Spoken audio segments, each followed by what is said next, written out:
Welcome to another segment of Provocative Conversations, destined to provoke further thought and spark greater questions regarding God, church, and the religious establishments of both the past and the present. I am the proud heretic, Mr. Provocateur himself.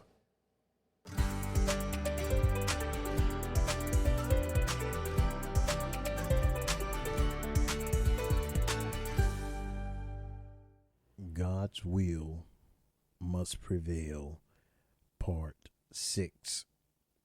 God's will must prevail, part 6. We stopped off in the book of Numbers in regards to the story of Hmmmmm and Balak. Hmmmmm being, I just say, the prophet of God, or the one who apparently was at the time the one speaking on behalf of God. At least that's the way it seems to be recorded. And you have Balak, who is the king of Moab, the Moabites. The Moabites, having heard regarding the reputation of the children of Israel and how terrible their God is, terrible in the sense of powerful, destructive, strong. There was a fear, there was a terror involved with the children of Israel, and that terror went before them. You know, there's verses in the Bible throughout the Old Testament during that time period, during that Exodus time period, where, you know, the Bible talks about how the fear, God would put the fear of the children of Israel in the hearts of those in the Canaanite territory. So here you have Balak hearing how terrible this God of the children of Israel is, and how he makes sure that, you know, their battles are won and that they are victorious over anyone they rise up against. So Balak, in his fear, in the fear of the hearts of the people, the fear that was in the hearts of the people of the surrounding countries, the surrounding nations, because of all of that fear, they wanted to be the ones to conquer, to destroy the children of Israel. So they sent to a man of God, a prophet, or whoever he was, but anyway, Hmmmmm.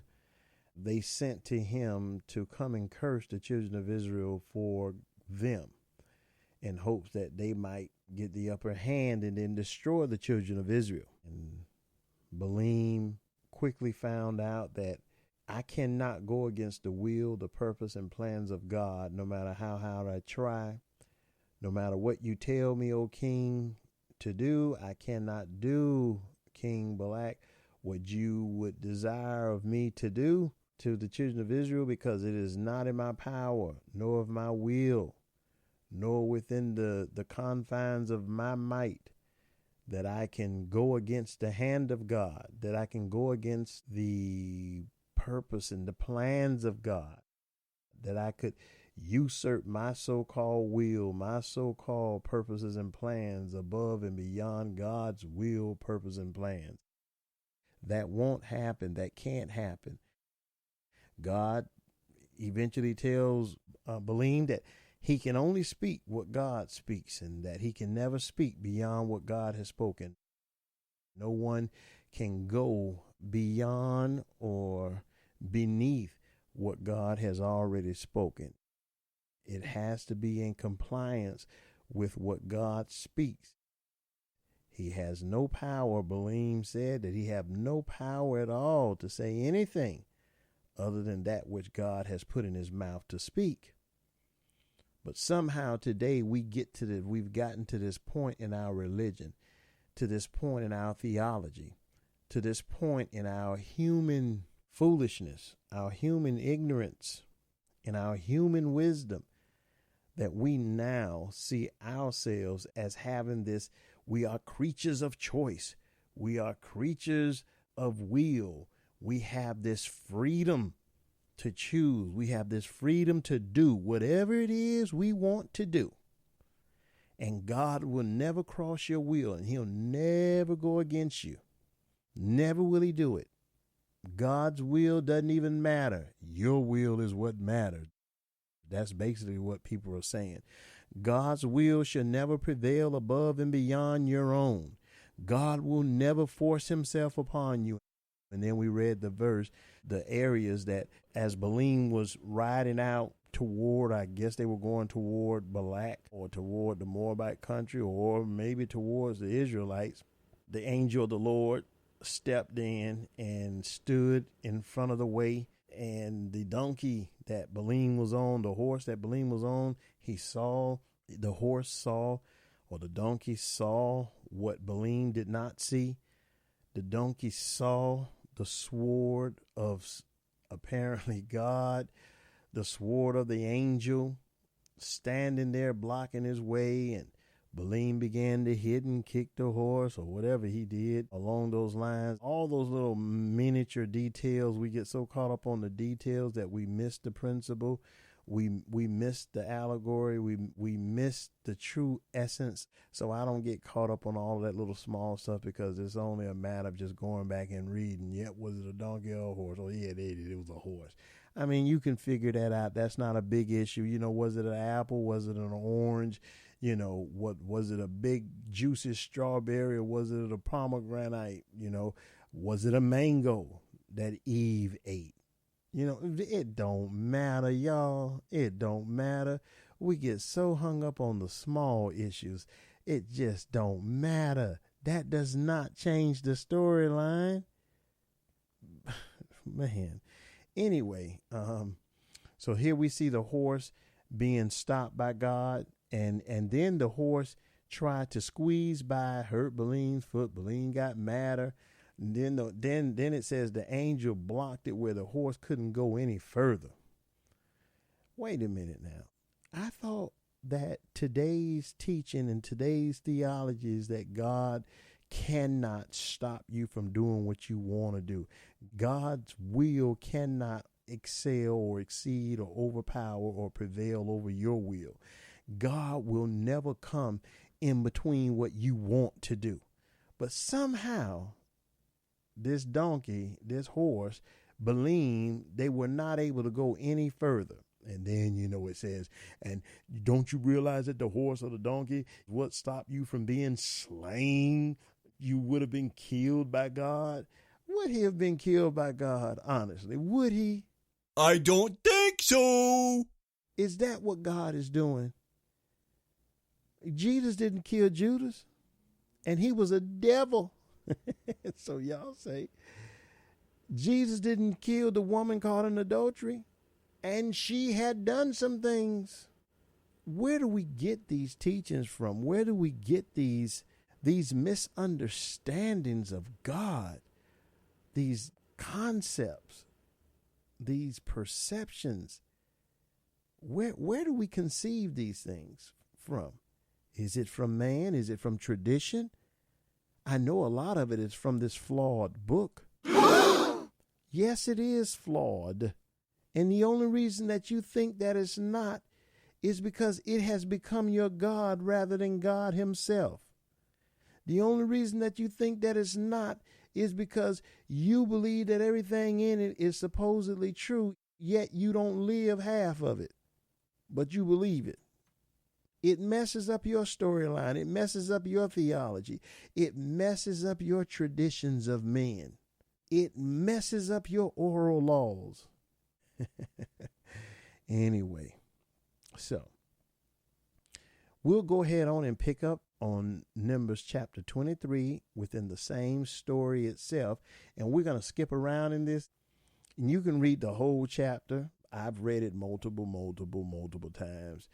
I'm just going to pick some verses out of it just to show you some things. In Numbers chapter 23, verses 4 through 8. And then I'm going to go to verses 11 through 13.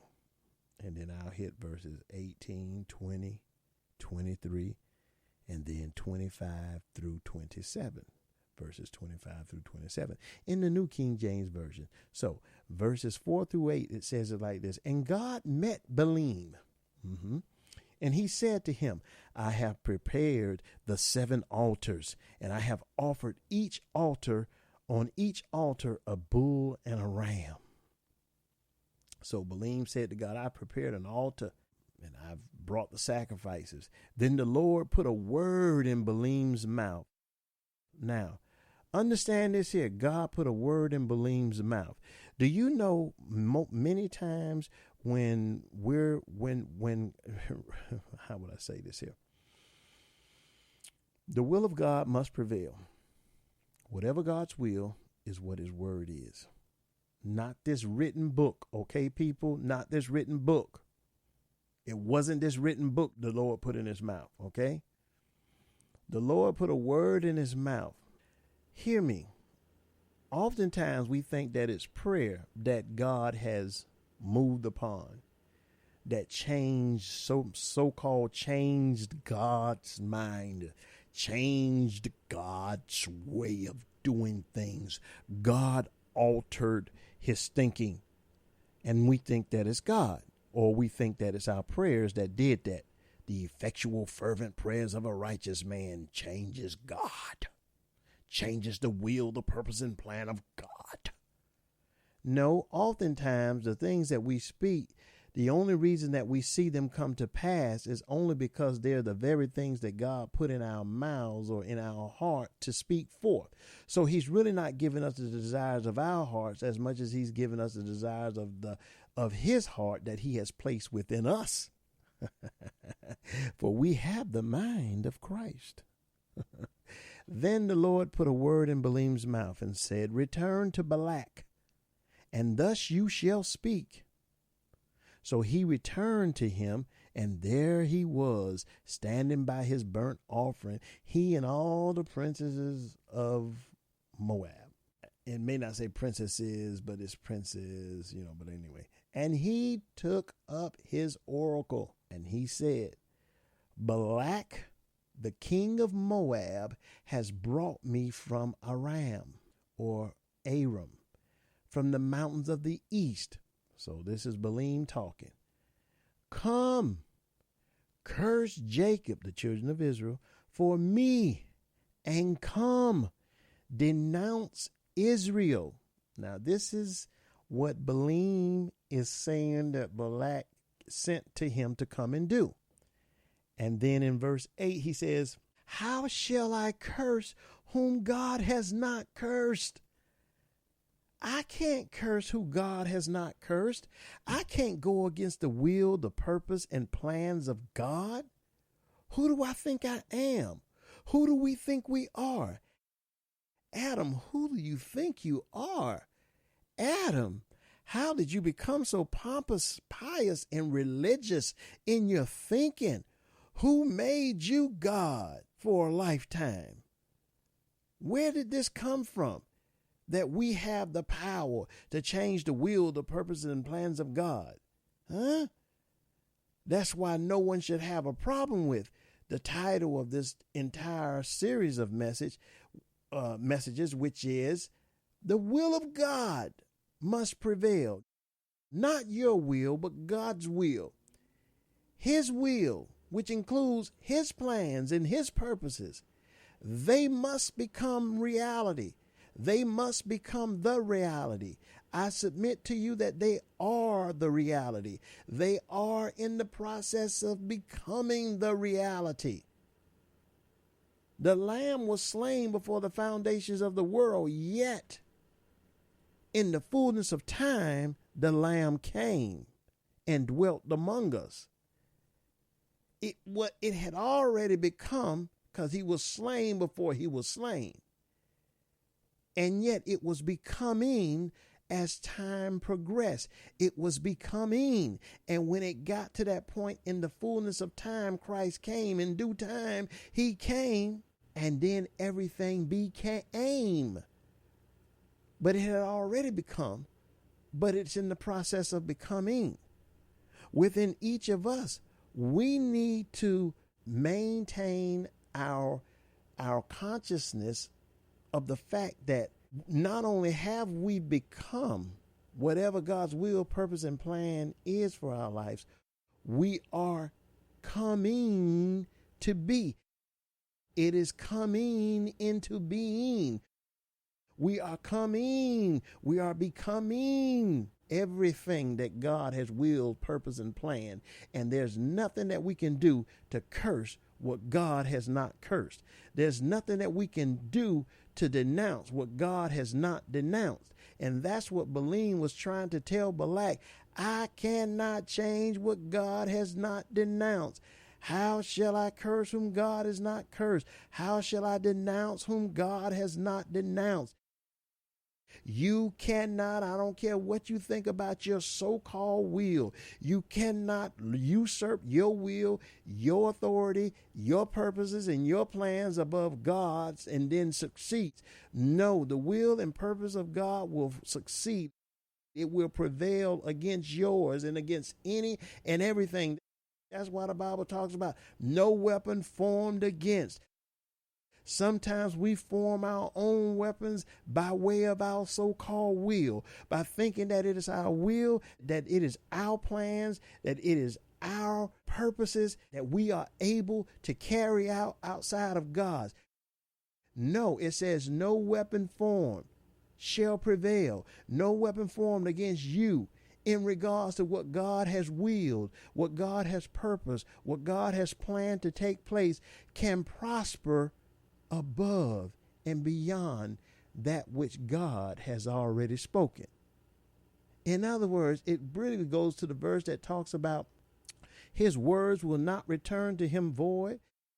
God's visions and if he has dreams, his purposes, his plans, his will not return void without producing and completing that which it was sent or willed out, which it was intended, that which it was purposed and planned to be. It has to complete, it has to carry out its mission, regardless of you and this so-called power of your so-called will. I cannot denounce the will, the purposes, and plans of God. I cannot, through my own actions or through somebody else's actions or through my own beliefs, destroy or curse the purposes, the plans, the will of God for my life. Adam cannot do that. All of this stuff about rejection and rejecting God and not saved and losing salvation and losing your soul and ending up in this place of hell, that all contradicts anything that God has already willed, purposed, and planned. And don't tell me that God has already purposed and planned for these people to spend the entirety of their eternity in some place called hell. Your devil, not mine, but your devil is a liar. And the truth ain't in your devil. And if you believing that that's how God is with people, then the truth is apparently not unveiled or unleashed in you either. And that's the truth. Because his purpose and his plans and his will take care of anything in regards to anybody going to hell. You say, how do you figure that? Well, the Bible says, for it is not his will that any should perish, but that every bit of Adam, all mankind have eternal life. Do you think it's not his will, but then somehow we're going to usurp our so-called will over his will, and then our will is going to prevail over his will and his purpose and his plans? Get real. Get real, human being, because that's all you are. You are mere mortal. I know the Bible talks about we are made in his image and his likeness. I know that the Bible talks about that we are gods, but not to the degree that you think that you can God yourself on to hell, this so-called place of hell. But anyway, we'll hit it as we go. Now, look at verse 11. It says, then Balak said to Balaam, now we're going from verses 11 through 13. It says, now Balak said to Balaam, what have you done to me? I took you to curse my enemies, and look, you've bountifully blessed them. I told you that I was hiring you to curse them, and you ended up blessing them bountifully. Why? because I can't do no more than what God has already done. I cannot go against his will, his purposes, or his plans. I took you to curse my enemies, and look, you have blessed them bountifully. And he answered, Balaam answered and said to Balak, must I not take heed to speak what the Lord has put in my mouth? Don't you understand? I can only take heed and listen to what God has already purposed and planned and willed into being. I cannot change what God has already done.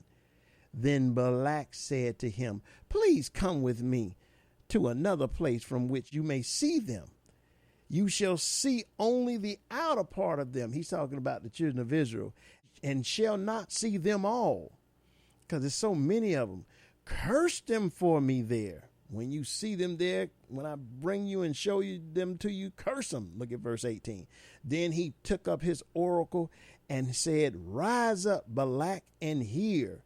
This is Balaam talking. Listen to me, son of Zippor.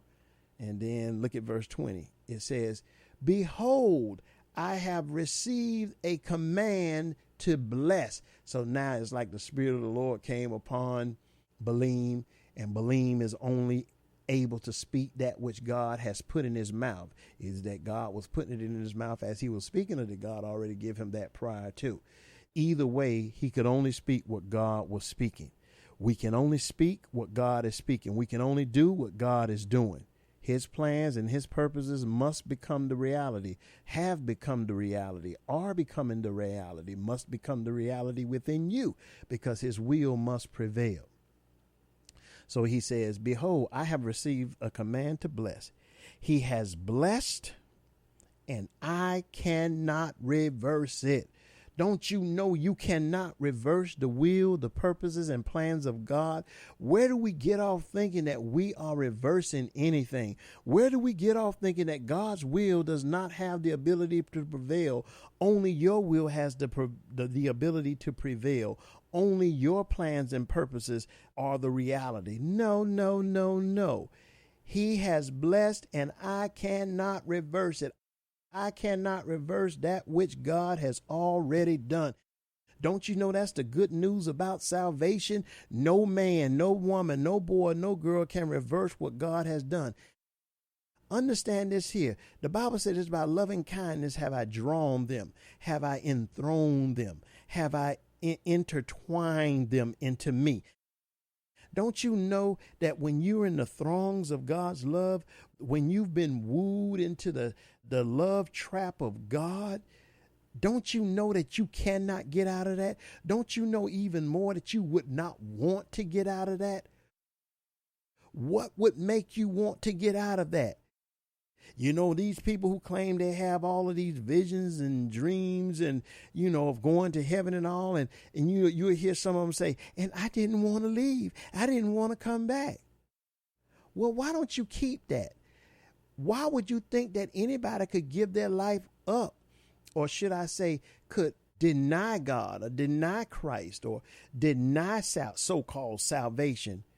If you yourself said, when I was there, I couldn't. Who would throw away that love? I know everybody but you, right? Because, you know, you the only one good enough, right? Man, please. People ain't throwing nothing away. They throwing the God you're presenting away. They throwing the religion you're presenting away. They're throwing the garbage you're presenting away. They're not throwing God away. It's just like that donkey. Man, when God comes and arrests you on a street, when God comes and arrests you in a situation, man, you can't escape that thing. I don't care how you run. And God's gonna open your eyes and you're gonna see. God will wake you up to the reality of that which is. It is becoming reality. It must become reality what he has done, what he has willed, what he has purposed, what he has planned. This is beyond you. This is greater than you. This is more than you. This has nothing to do with you. It has everything to do with God's will, God's purpose, and God's plans, and that which God has storylined to be. He's written the story. We're following the script. I know you say, God didn't want no robots. Man, be quiet. Hush up. We always try to humanize God. You don't know what he wanted. Hush up. You would have never invented roaches. You wouldn't have ever invented spiders and venomous snakes. Huh? But God did. I know. See, that they didn't become venomous until Adam sinned. And then once Adam sinned, then the whole earth itself was infected or affected by the sin. And now the snakes became venomous. And, man, stop spookifying everything with your religion.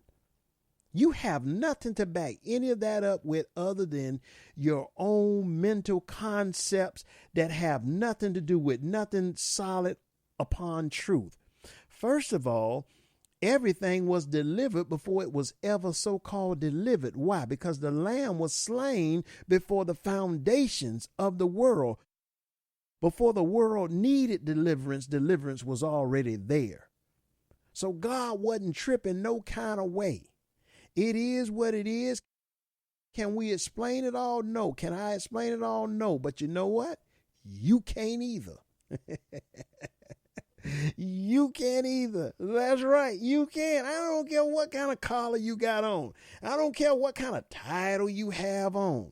You don't have seniority over God.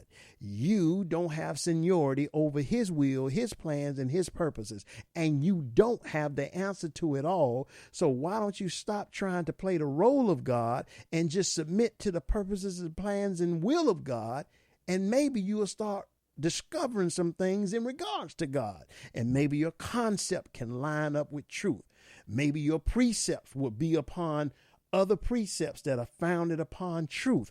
Maybe you will go beyond the confines of this book that has all of its inherent errors and flaws, and you will see God as being greater and bigger than a book. Maybe God will continue to write his books in you, in regards to you, if you can see him beyond the book. I don't want a God who can be just quoted for his entirety, in regards to his entirety, in regards to his holisticness by one book. I just got to believe that God is greater than a book. God is greater than a title. You can get the title of faith. You can get the title of love, and you can write hundreds and hundreds of books on them because people have done it forever. I don't want God to just be a title of a book, the Holy Bible, the Word of God. No, God is greater than a book. I want a God who speaks further than books. I want a God who has more than just something that you can confine to a book.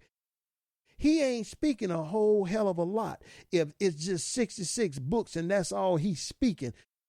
No, he's got more than that to speak because he's been here before the beginning and he'll be here after the so-called end or after the so-called rapture. And you mean to tell me that everything about God is in one little book and he left that up to man to get it right? Your devil is a liar, because he ain't my devil, but your devil is a liar. And if you believe that, you are lying to yourself. And then if you go out there and perpetrate that lie that you're feeding to yourself, now you're lying to other people. Maybe you're doing it in ignorance. Maybe you're doing it foolishly. Maybe you're doing it purposely. I don't know why you're doing it. That's not for me. You know, the Bible says, man looks at the outer appearance, but God judges the intents, the motives of the heart. I don't know what your intent is and what your motive is, and I'm not going to try to determine what it is. But what I am here to say is the will, the purposes, the plans of God, the reality of God must prevail, and that reality must become true to you. It will become true as it relates to you. Why? Because whatever God has for Adam, it has to present itself to be so. It cannot present itself to be any other way but so. So he says in verse 20, he has blessed and I cannot reverse it. You can't reverse what God has done for your life and for what someone has done in someone else's life. You can't reverse it. There's times that I've done things even for my children, and their ungratefulness at times has caused me to say, you know what? I wish I would have never have done that. And yet at the same time, I know at the end of that thought, or right in the midst of that thought, I know, God, you've never said that in regards to me. You've never had to say that. Now, these are true human emotions, and it's okay in one sense, especially if we conclude and we understand that these are nothing but mere human emotions. These are not God emotions. These are human emotions. We are feeling things that are true, and we do not define God by our human emotions. That's where we mess up at. We try to deal with God based upon our human emotions, but God is not defined by our human emotions. He doesn't define himself by our human emotions, and we shouldn't define ourselves by our human emotions. Although we must, it's healthy to admit that these are our human emotions. Now, understand this here. God knows what ticks you. God knows what it's going to take to move you. And oftentimes God will move you, do something that will move you over into your human emotions in order that you might work yourself back to a certain state in him mentally, intellectually, that you might regain your own control over your own emotions. Now, that has nothing to do with what God is ultimately controlling and doing as it relates to a thing. Oftentimes, he already knows you're going to fail, and he'll say, I don't want you to fail. But he knows you're going to fail. But I don't want you to fail.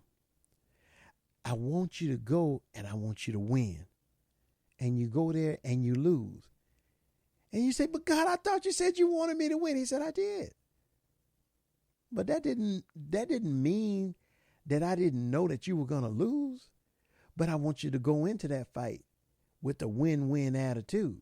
It's like Abraham, all these people of faith in the book of Hebrews 11, and I think part of 12, I'm not sure, but definitely in Hebrews 11, it says these died in faith, having never received the promise, they believed.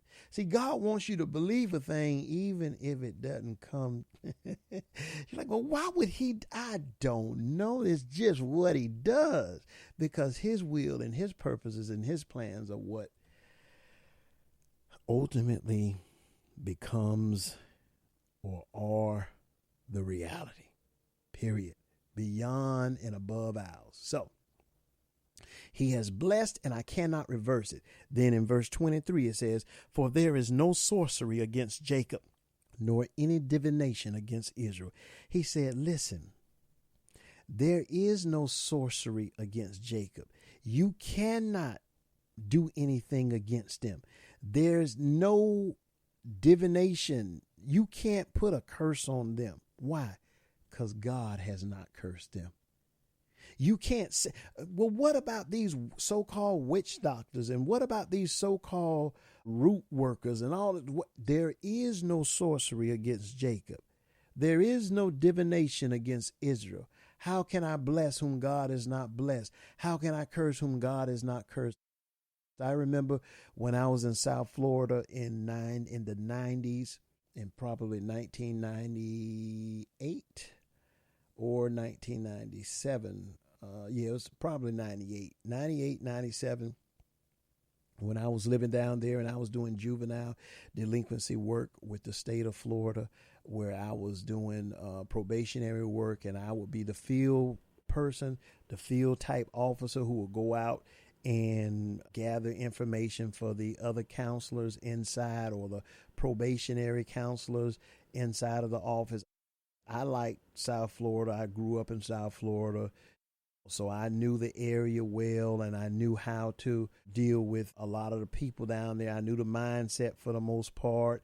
I knew a lot of the family members because I went to school with some of the parents of some of the kids. So I knew the families from years past, or from church, or from neighbors, or whatever, a neighborhood, whatever. And I loved going out in the field and dealing with these juvenile delinquents. I loved going out there looking for them. I loved going to their little holes, their little hideouts. I loved going to see them in the county jails and juvenile facilities, and the boys' homes, the group homes. I love doing that. I really love that. I connected with all of that. That was simple for me. It was therapeutic for me. It allowed me to not ever speak anything in regards to God to those people necessarily, but the way that I lived and the way that I treated those females and males, they knew there was something different about me. They knew that I cared more than many, and they knew that something was there that was not there in others. They knew that much, and they liked me, and they gravitated to me, and they respected me, and some would even go down and fight for me when things would get hot. I've had that happen a few times. So these guys weren't like chumps and soft and whatever. These were some South Florida boys who had some show enough records. Trust me, they had some serious records, but they were willing to go down for me. Well, I say all that to say, one day I went to this particular apartment in a place called Pompano Beach, which is right outside of Fort Lauderdale. And it was right next door across the street from a all black school where a lot of people who went professional, whether in sports. Eddie, forgot his name. Eddie, oh man, I forgot their names, but they played football, basketball. Two of them, Mitch Richmond and Eddie, the woman who played the mother on Good Times, Florida Evans. She lived right over there, maybe a block away from the school, maybe 2 blocks away from the school. You could see the school from where she lived, and the street is named after her, Florida Evans Avenue or whatever. But anyway, I went there to deal with this family, and this was a Haitian. And anybody who knows anything about people from the island, especially Haitians, they deal with root work and sorcery and divination and witch gods and all of that stuff, and sacrificial offerings and all. And I went there to find someone one of the kids needed some money to be held by one of the females, and he was getting ready to go to prison or whatever. And this was not something that I should have done, but this is something that I did do. He asked me to go to her and ask her, could she get a hold of the money and hold it until he gets out of prison. So I did this here as I was getting ready to leave work. I made that one last stop, and I went to this apartment complex. When I got to that complex, there were a lot of Haitians. Anybody who knows that area over by Ely High School in Pompano and by the tracks and all, it was Haitian dominated for a while. I don't know if it still is now.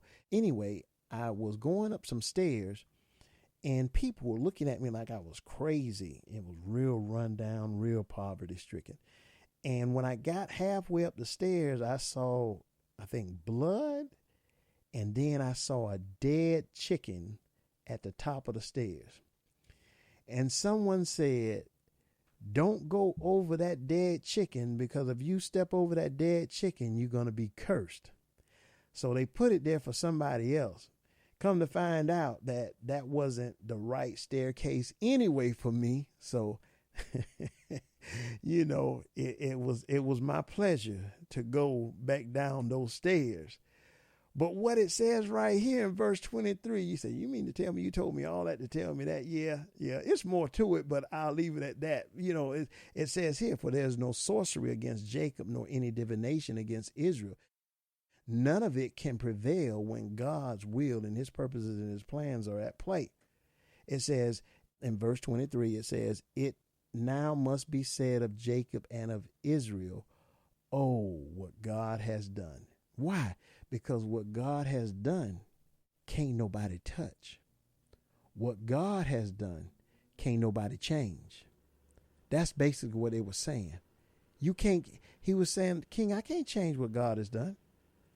I got to let it stay what it is. Look at verse 25.